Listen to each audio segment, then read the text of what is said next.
Hello students, आज हम आपके लिए लेकर आए हैं कक्षा 10 विज्ञान अध्याय विद्युत का भाग 4। तो बच्चों, आज के भाग में हम पढ़ेंगे चालक के विद्युत प्रतिरोध की निर्भरता। जो हमारा चालक है, चालक के विद्युत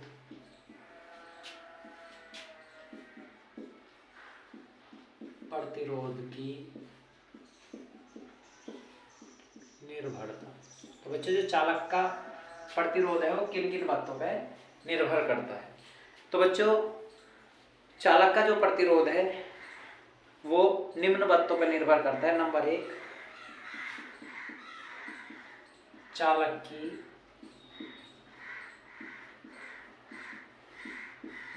चालक की लंबाई पर।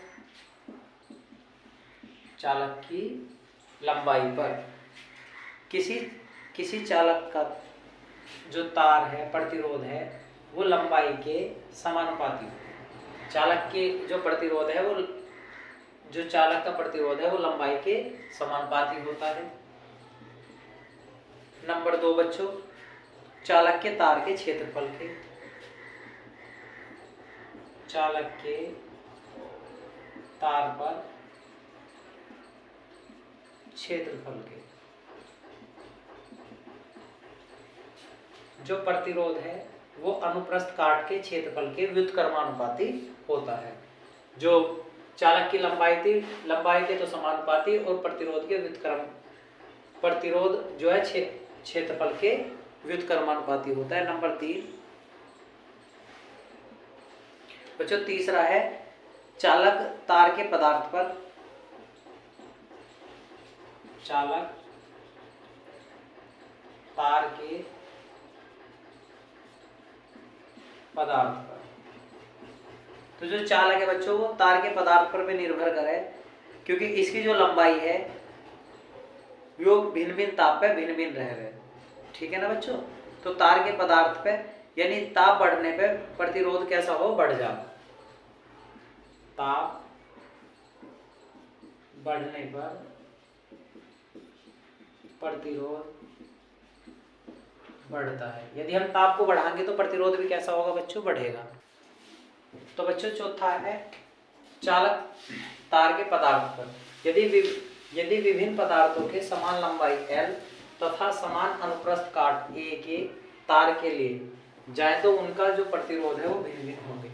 यानी कि जो चालक के विद्युत प्रतिरोध पर निर्भरता थी, जो कितनी चीजों पर निर्भर करता बच्चों, 4 पे। नंबर एक, चालक की लंबाई।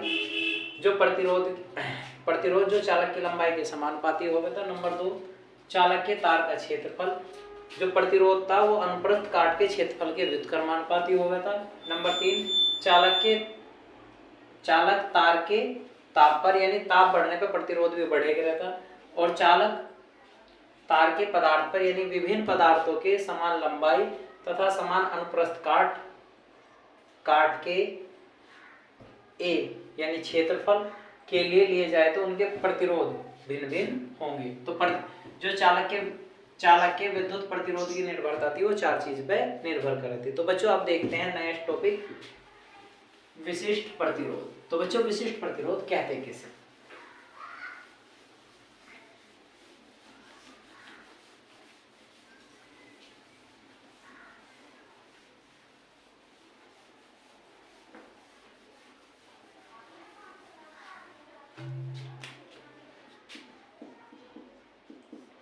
विशिष्ट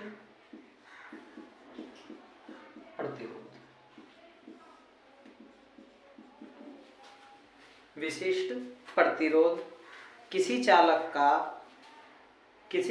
प्रतिरोध, किसी चालक का प्रतिरोध A, किसी चालक का प्रतिरोध A उसकी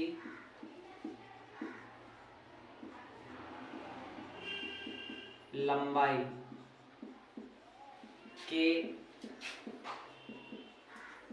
के समानुपाती तथा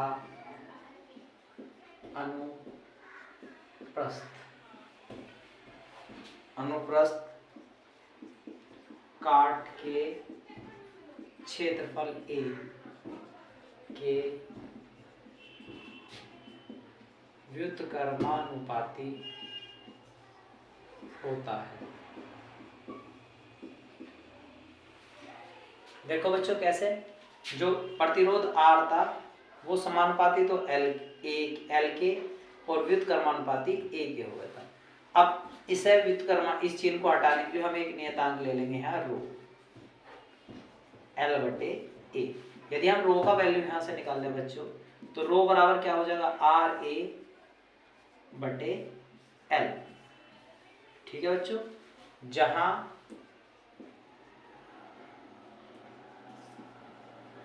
जहां रो विशिष्ट प्रतिरोध है, विशिष्ट प्रतिरोध। तो यदि हम इसके मात्रक की बात करें बच्चों तो रो बराबर मात्रक यहां से बनाएंगे बच्चों R का मात्रक क्या ओम गुना क्षेत्रफल है मीटर स्क्वायर बटे मीटर। तो एक घात कट जाएगी तो रो बराबर हो जाएगा ओम गुना मीटर, ओम गुना मीटर। तो बच्चों विशिष्ट प्रतिरोध का मात्रक ओम गुना मीटर होता है। तो उम्मीद है बच्चों आपको समझ आया होगा। देखते हैं विशिष्ट प्रतिरोध फिर से एक बार और समझो इसे। किसी चालक का प्रतिरोध R, किसी चालक का प्रतिरोध R उसकी लंबाई L के समानुपाती तथा अनुप्रस्थ काट के क्षेत्रफल A के व्युत्क्रमानुपाती होता है। तो जो R है वो समानुपाती तो रहा L बटे A। इसे हटाने के लिए हम एक नियतांक ले लेंगे बच्चों यहाँ से रो, और यदि हम यहाँ से रो की वैल्यू निकाल लें तो RA बटे L, जो एक विशिष्ट प्रतिरोध के पदों में एक सूत्र बना हमारे पास, रो ही विशिष्ट प्रतिरोध है और मात्रक इसका ओम गुणा मीटर होता है। ठीक है बच्चों, अब नेक्स्ट देखते हैं टॉपिक। तो बच्चों नेक्स्ट टॉपिक है प्रतिरोधों का संयोजन। तो प्रतिरोधों में संयोजन कैसे होगा?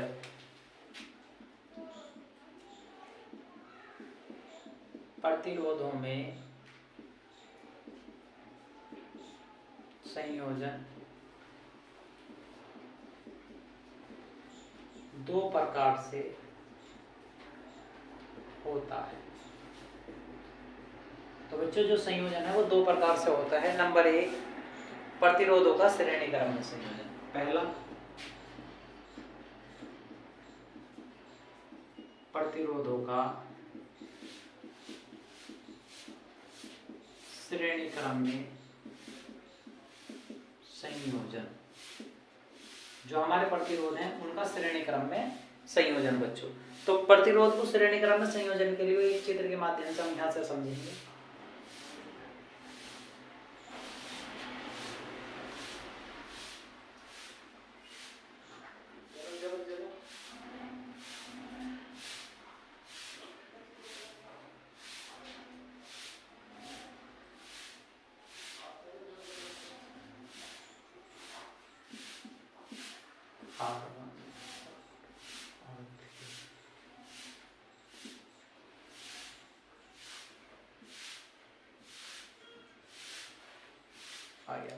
तो बच्चों ये एक परिपथ है, ठीक है ना। तो माना प्रतिरोध R1 R2, माना प्रतिरोध R1 R2 R3 श्रेणी क्रम में है, श्रेणी क्रम में है। तो जो R1 है, R2 है और R3 है, हमने मान लिया ये सभी किस में बच्चों? श्रेणी क्रम में है तथा इनमें I वैद्युत धारा प्रवाहित हो रही है तथा इनके सिरों के बीच विभवांतर क्रमशः V1, V2 तथा V3 है। अतः ओम के नियम से। तो बच्चों यहाँ से हमने एक प्रतिरोध लिया,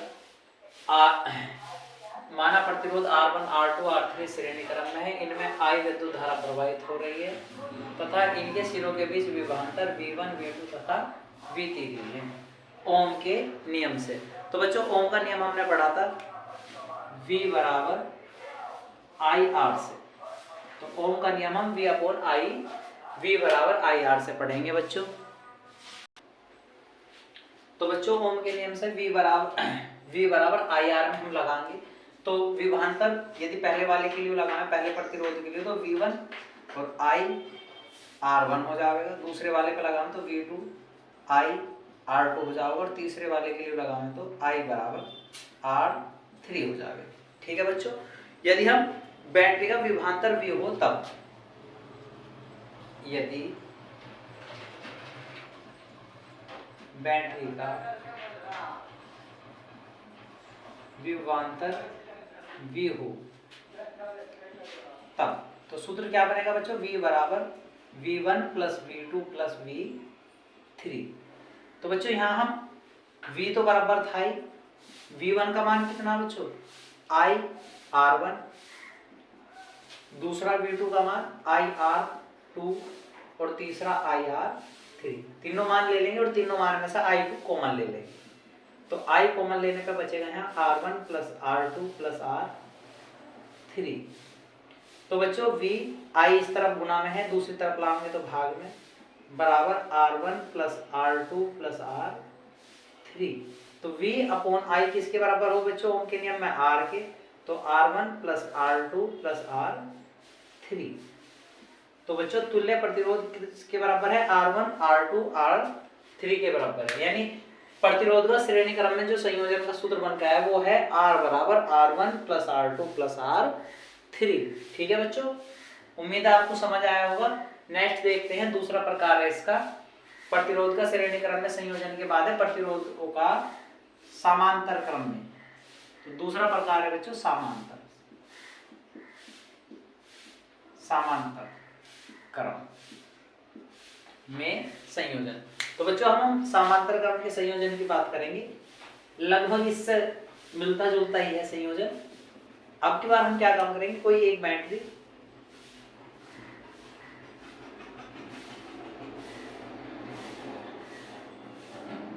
जिसका हम संयोजन अलग अलग प्रकार से कर देंगे। 3 प्रतिरोध जोड़ दे इसमें,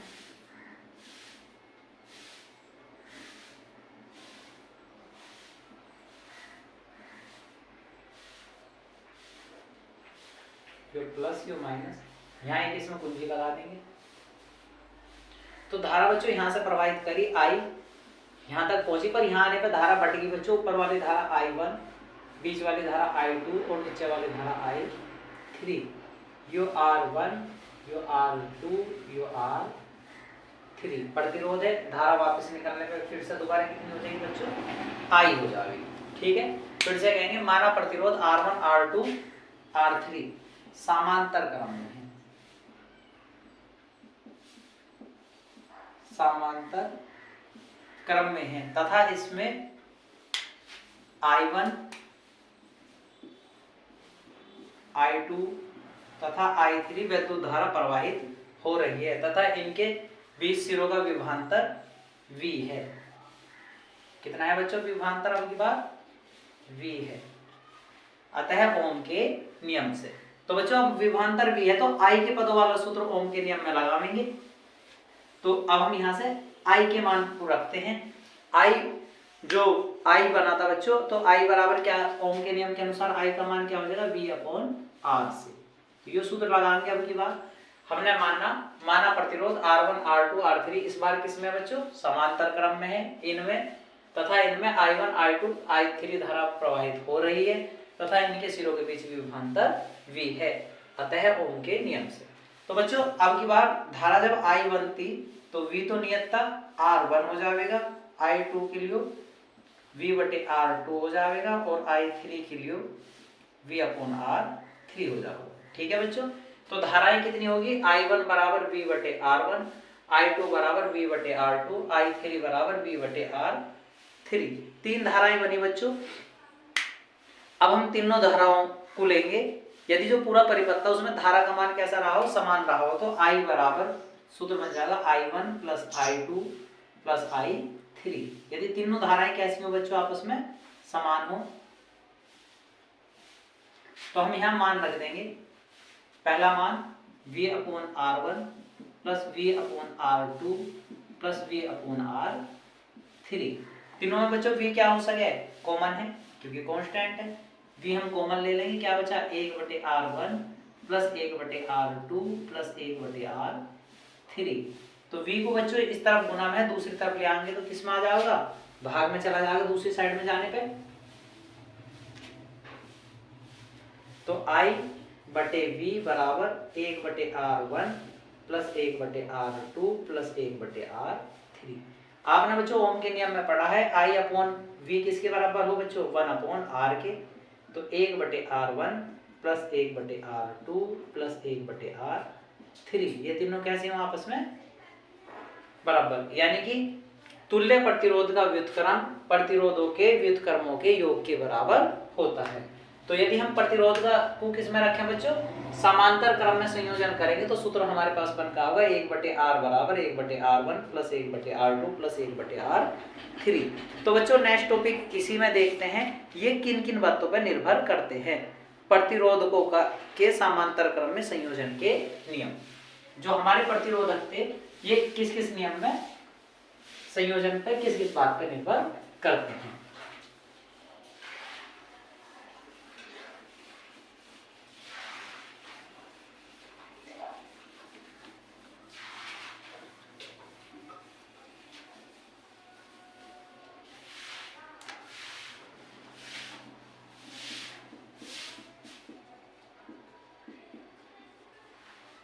प्रतिरोधकों के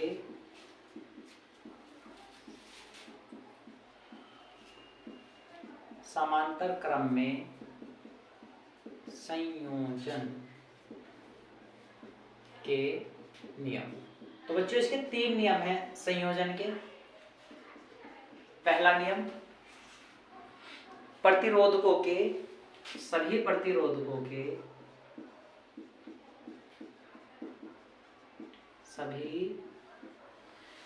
सभी प्रतिरोधकों के सिरों के प्रतिरोधकों के सिरों के बीच विभवांतर समान होता है, समान होता है। तो बच्चों अब ये भी हमने समांतर क्रम में पढ़ा भी था। जो V का मान था वो कैसा था बच्चों, कांस्टेंट था, V केवल V में ही रहा था। दूसरा देखते हैं,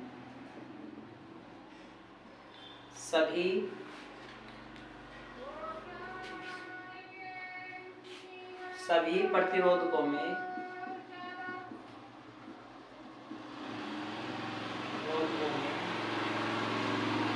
बहने वाली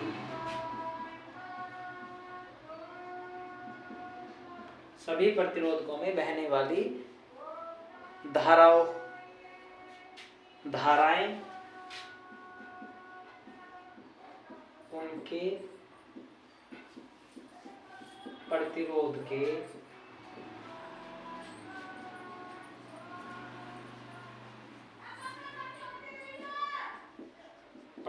के व्युत्क्रमानुपाती होती है। तो बच्चों जो धारा थी वो प्रतिरोधकों के व्युत्क्रमानुपाती होती है। और तीसरा जो इसका अंतिम नियम निकल के आ रहा था हमारे पास, समांतर क्रम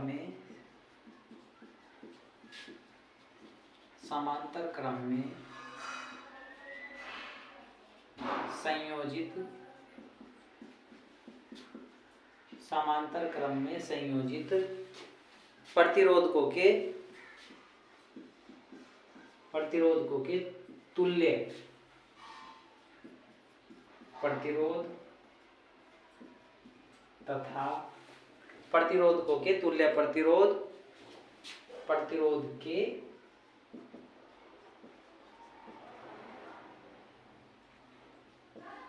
व्युत्क्रम, तुल्य प्रतिरोध के व्युत्क्रम तथा कुल प्रतिरोधों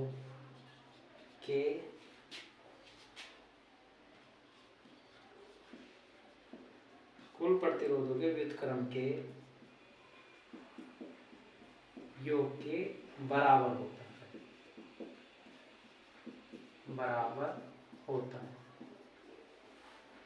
समांतर क्रम में संयोजित प्रतिरोधकों के तुल्य प्रतिरोध के व्युत्क्रम तथा कुल प्रतिरोध के व्युत्क्रम के योग के बराबर होता है। यानी जो सूत्र हमारे पास बनाता है 1/r किसके बराबर होता है? 1/r1 plus 1/r2 plus 1/r3 के। तो बच्चों यो सभी जो निर्भरताती है तुल्य प्रतिरोधकों के समांतर क्रम में संयोजन के नियम थे। सभी प्रतिरोधकों के सिरों के बीच विभवांतर कैसा रहेगा था? समान रहेगा था। सभी प्रतिरोधकों में बहने वाली धारा उनके प्रतिरोध के व्युत्क्रमानुपाती रहेगी थी। समांतर क्रम में संयोजित प्रतिरोधकों का तुल्य प्रतिरोध का व्युत्क्रम यानी सभी का उल्टा क्रम कुल प्रतिरोधकों के व्युत्क्रम के योग के बराबर होता था। तो बच्चों जैसे उस प्रतिरोधकों का समांतर क्रम में संयोजन है ऐसा ही श्रेणी क्रम में भी संयोजन था। तो इसे भी एक बार पढ़ते हैं बच्चों, श्रेणी क्रम में संयोजन। तो श्रेणी क्रम में संयोजन भी लगभग इससे मिलता जुलता ही है, बस इसके थोड़ा सा रिवर्स है बच्चों। जैसे जैसे हमने सूत्र को सिद्ध करा था 1/r बराबर r1 plus r2 plus r3 में। तो सेम बच्चों इसी कहानी में चलेंगे। पहला नियम, सभी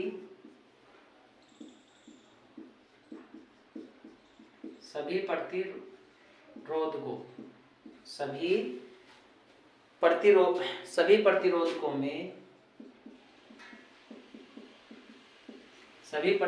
में श्रेणी क्रम में संयोजन,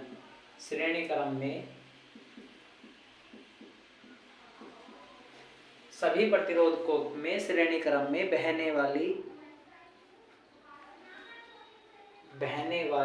विद्युत धारा समान होती है। बहने वाली विद्युत धारा समान होती है। तो बच्चों जितने भी हमारे प्रतिरोध थे उसमें बहने वाली सभी धाराएं कैसी रहती? समान रहती। जब कैसा क्रम था? श्रेणी क्रम था। दूसरी बात पे चलेंगे बच्चों। अब की बार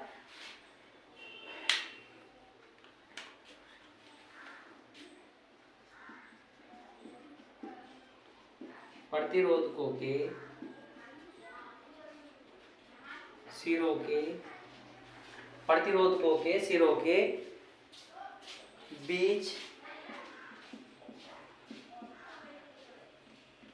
बीच विभवांतर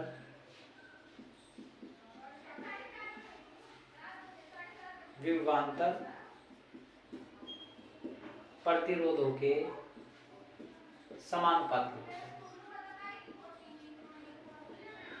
समानुपाती होता है। प्रतिरोधों के सिरों के बीच विभवांतर प्रतिरोधों के समानुपाती होता है। और तीसरा और अंतिम नियम, यदि हम इन्हीं को किस में जोड़ रहे हो बच्चों? श्रेणी क्रम में जोड़ रहे हो, तो श्रेणी क्रम में संयोजित प्रतिरोधकों के श्रेणी क्रम में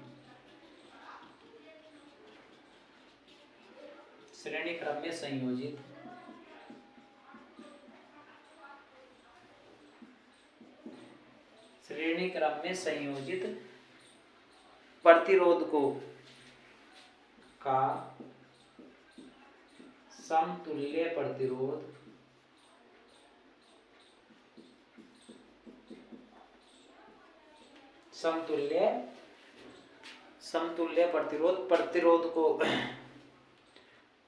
प्रतिरोध उनके प्रतिरोधों के उनके प्रतिरोधों के योग के बराबर होता है, योग के बराबर होता है। यानी कि जो तीसरा नियम निकल का आया यही नियम है जो हमने इसमें सिद्ध करा था, एक R बराबर R1 R2 प्लस R3 बच्चों। तो 3 नियम यहाँ से निकल के आए थे। श्रेणी क्रम में संयोजित प्रतिरोधकों का समतुल्य प्रतिरोध उनके प्रतिरोधों के योग के बराबर होता है। तो बच्चों ये होता है श्रेणी क्रम में संयोजन के नियम। पिछले उसमें आपने पढ़े थे समांतर प्रतिरोधकों का समांतर क्रम में संयोजन। तो बच्चों आज का वीडियो आपको कैसा लगा, उम्मीद है पसंद आया होगा। तो हमारे वीडियो को ज़्यादा से ज़्यादा लाइक करें, शेयर करें और हमारे चैनल को सब्सक्राइब करें। धन्यवाद।